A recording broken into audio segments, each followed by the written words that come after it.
Today's guest is Megan Sumrell, a former corporate executive turned entrepreneur. As a business owner, mom, and wife, she knows exactly how hard it is to juggle everything while still maintaining your own sense of self and purpose.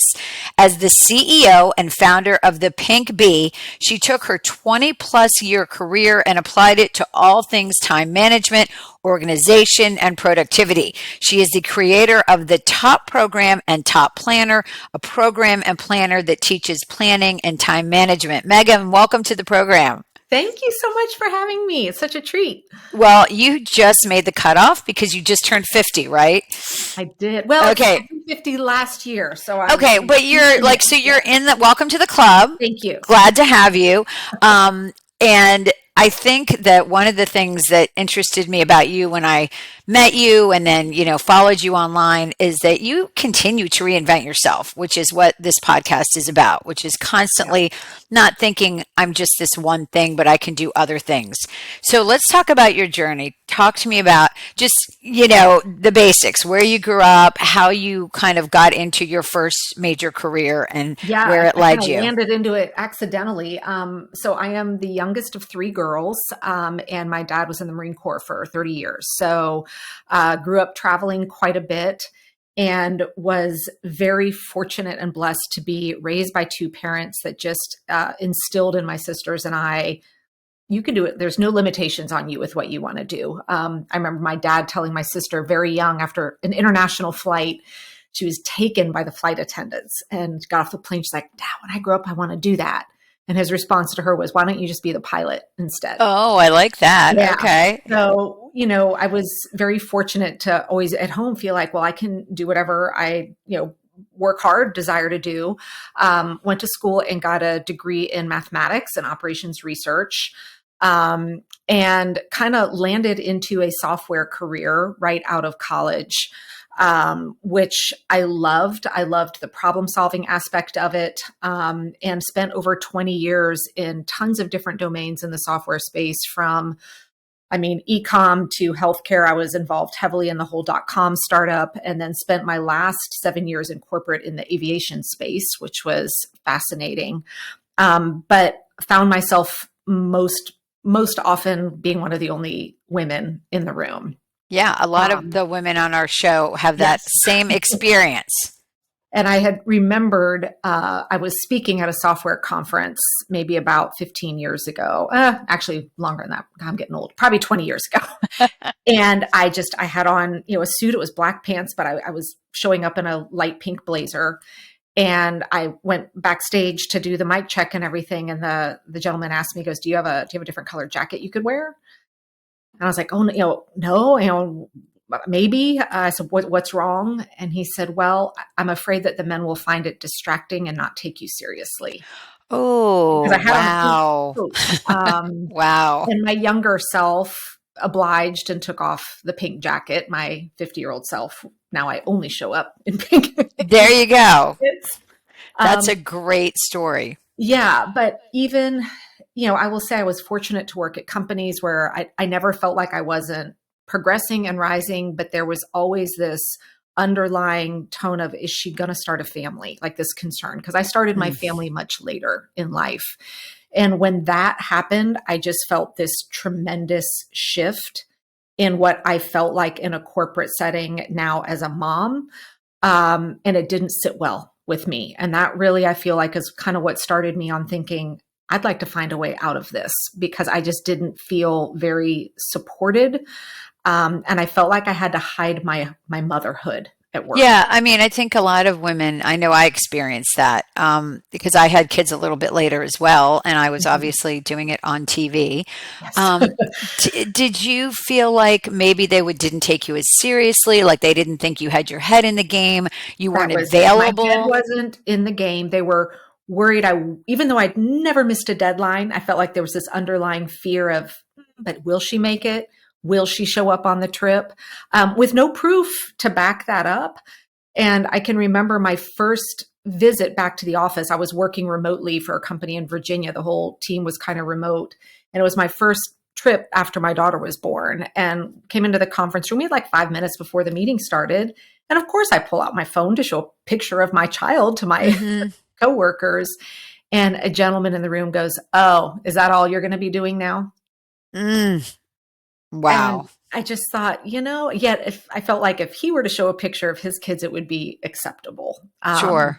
And so I felt just very uncomfortable. And I felt like I lost my identity the first couple years of motherhood because I wasn't sure how to navigate those worlds at all. And really to triage, which is Mhm. what I've always tried to do, not always successfully. In this moment, your job was more important. In this moment, your kids were more important. Yes. And it felt like I had two complete separate identities. I was Mm. Megan, work, and then I was mom. And I felt like I couldn't blend the two of them together. Yeah. Even as silly as because I worked from home, if I knew later in the afternoon we were going to go to the park, I kind of would look at my clothes. I didn't even know what to wear anymore. Cause I'm like, well, Yeah. I'm at home. I don't need to be dressed for corporate, but I can't be in, sweatpants. And I mean, I felt like I Kind of a in complete limbo, loss right? of, yeah, Yeah. total limbo. Yeah. So then the wheels started turning about doing your own thing, right? Yeah. Having a business. So how did that come about? I'd always had an entrepreneurial spirit. I mean, I dabbled in a bunch of stuff. I always had the lemonade stands and sold cookies, and I used to, used to teach some crafting stuff at home. And I had a really pivotal two things happen in about a 2-week period. One was I was at the park with my daughter. She was almost 3 at the time. And the woman on this pushing her kid next to me at the swings just innocently asked, what do you do for fun? Mm, And I realized I didn't have an answer. mm, And I don't even remember what I said to her, but I remember coming home that night and hiding in my closet and crying. So I was like, mm. wow, I've lost myself. And then about 2 weeks later, I'd taken her to preschool for the morning and got a phone call. My husband was out of town. They said, you need to come get her now. And I was 10 minutes away from a massive presentation and had to call in and say, I can't make the presentation. And that, for obvious reasons, didn't sit well. And between those two things, I just knew something's got to change. This is Yeah. not a sustainable thing for me. And thankfully, I had the awareness to go, that point in my career, I was at a point where people would hire me to come into their software organizations and redefine how they built their software from the ground up to do it better, faster, cheaper. I thought, people pay me to go in and develop new systems and processes for optimization. Like, why don't I take myself on as a client and Right. say, here's everything I'm doing with my life. Here's all the things I've got to juggle. How do I create a plan to make this happen without killing myself along the Sure. way? So it's what started as just a need for myself. Now about, oh gosh, we're almost 9 years later. I teach this system full time through the Pink Bee. And it is empowering women everywhere to learn how to take back control of their calendar, but with an emphasis on what I call work-life harmony, not work-life balance, because I don't believe balance exists. And so it's Yeah. been incredibly freeing and absolutely fulfilling to see other women getting their lives back as well doing this. Yeah, I mean, when you first talked to me about this, I thought, oh, wow, this is right up my alley because I am a huge planner, organizer. I keep lists. I have the electronic calendar. I have the paper calendar in case something happens to the electronic calendar. I mean, but sometimes when people offer us advice in this area, it feels like more work, right? Yes, 100%. And so talk to me about how you work with clients to make this not more work, but work that makes your life more efficient. Yeah. And, unfortunately, a lot of the kind of planning and productivity experts out there today, they've been around for a long time. Most are men. And a lot of what they teach works great in a male corporate setting. And I used Hmm. a lot of those tools as a single woman in a corporate setting for a very long time. But what they don't accommodate is the realities of what most women are experiencing today, especially if you're juggling motherhood and work. And so my approach to how we learn to better plan and manage our time isn't coming from an angle of, let me show you how to do more or do it Hmm. all or wake up Right. earlier or hustle or this or that or multitask. It's really coming from an approach of what are your core values? What is it at the end of the day that is going to be the thing that fulfills you? Mm-hmm. And then how do we get a realistic view into our calendar of how much time we honestly have? Sure. Because women today are getting so overbooked and so overscheduled, mostly because we don't realize how much time we have in the bank because we don't have good tools in place that show us Mm-hmm. that. And so when you learn how to set up your plans in a way that shows you really only have about 9 free hours this week, suddenly you start making a lot better choices on what you say yes to and what you say no to. But so many of us are running around with, mobile phones Mm-hmm. as our tool to decide if we have time or not.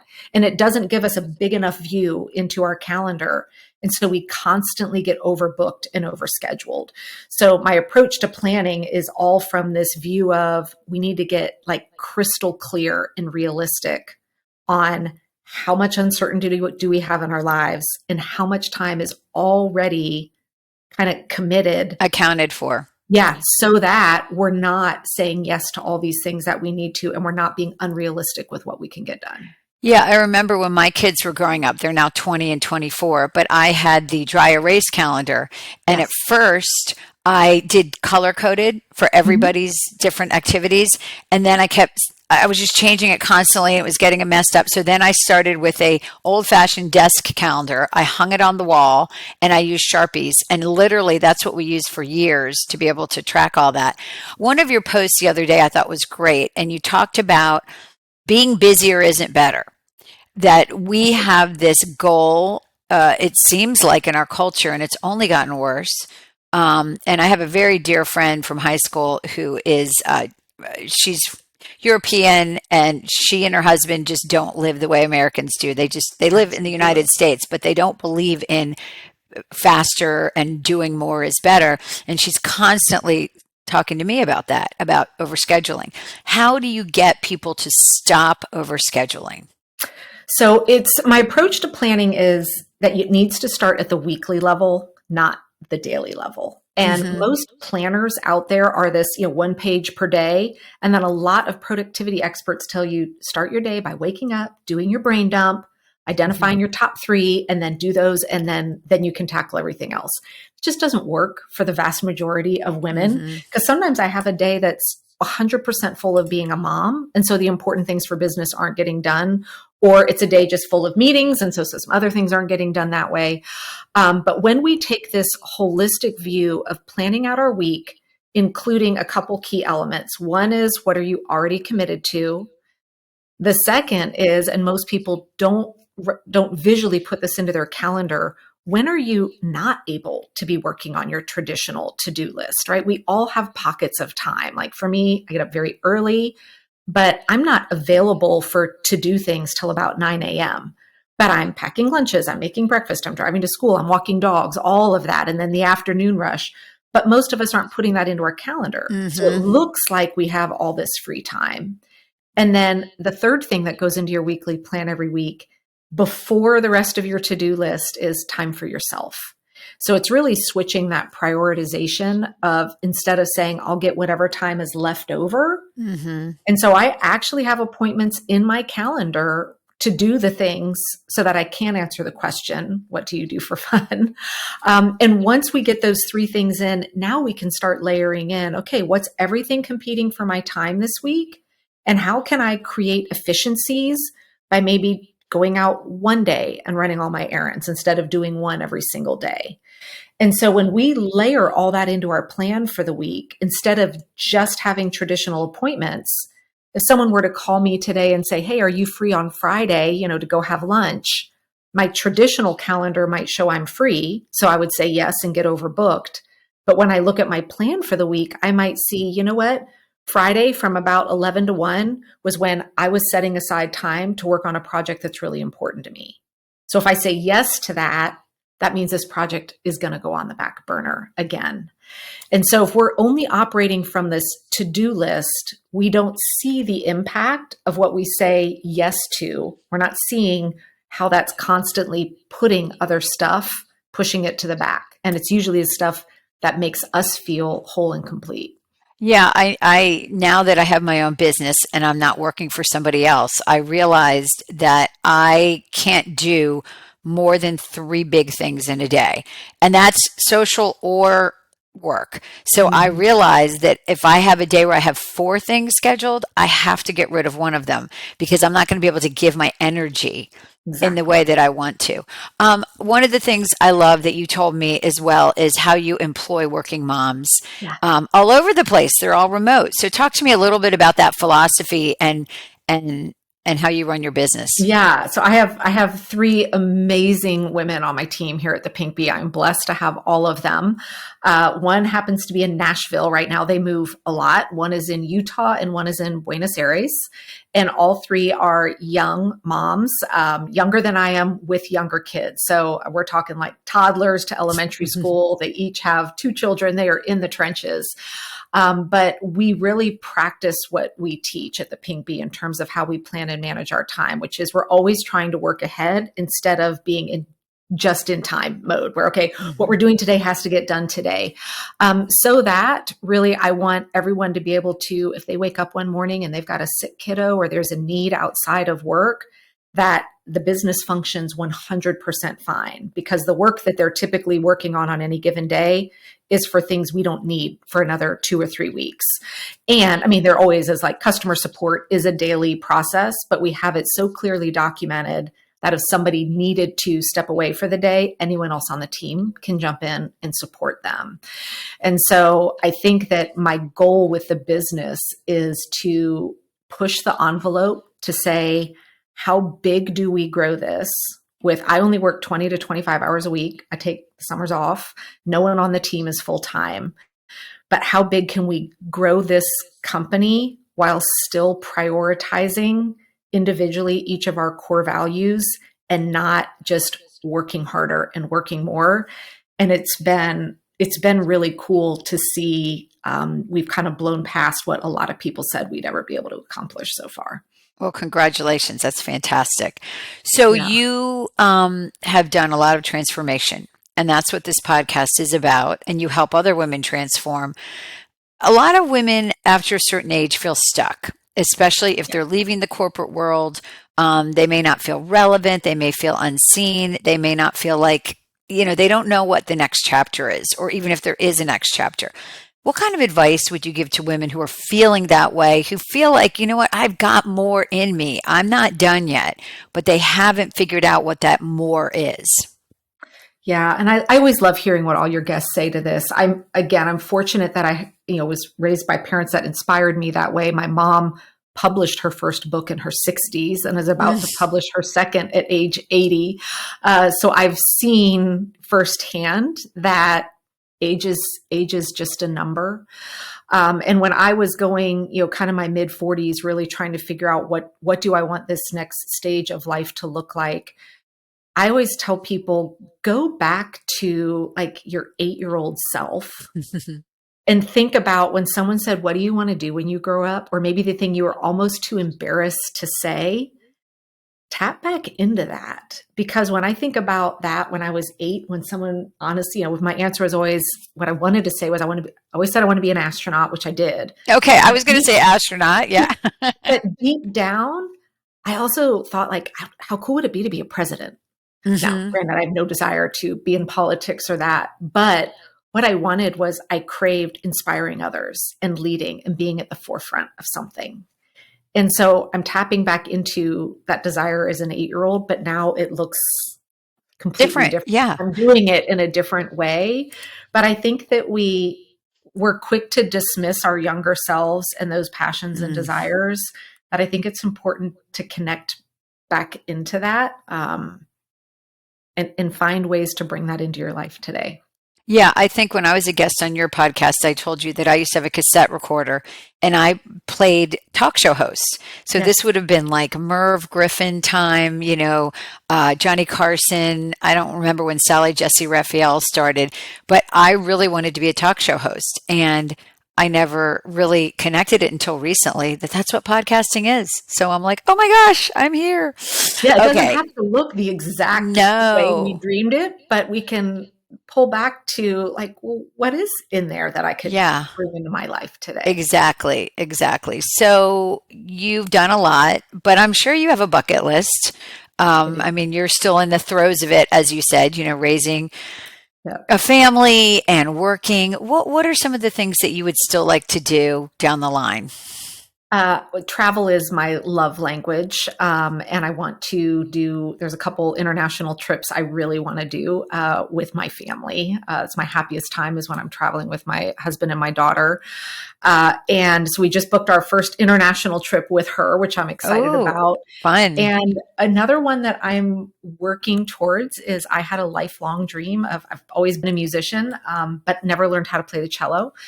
And so I recently started taking cello lessons, and there is a particular piece of music from Bach that I am working towards being able to play. And that is probably at the top of my bucket list. That is a very cool element from your bucket list. My husband's a musician, so I have zero musical talent, but I think it's fantastic if you do and you can share it with other people. Megan, if people want to know what you're doing, they want to follow you, how can they find you? I'm easy to find out. Just you can Google Megan Sumrell. You can find me on Instagram at Megan Sumrell or on Facebook at Megan Sumrell. And my website is just thepinkbee.co. And I've got a ton of great free resources to help folks get started that are kind of trying to figure out how can I get back in control of my time and calendar again. Well, that's fantastic. And I'll put all of those in the notes for the show so people can check it out. Thank you so much for being here today. I really appreciate it. And just, you're really inspiring. And I feel like a lot of women could benefit from help in this area. I mean, I know I could. We just, we take on too much. We do. And And it's not being taught out there very often. no. So we all need it. Okay, great. Thank you so much, Megan. Thank you.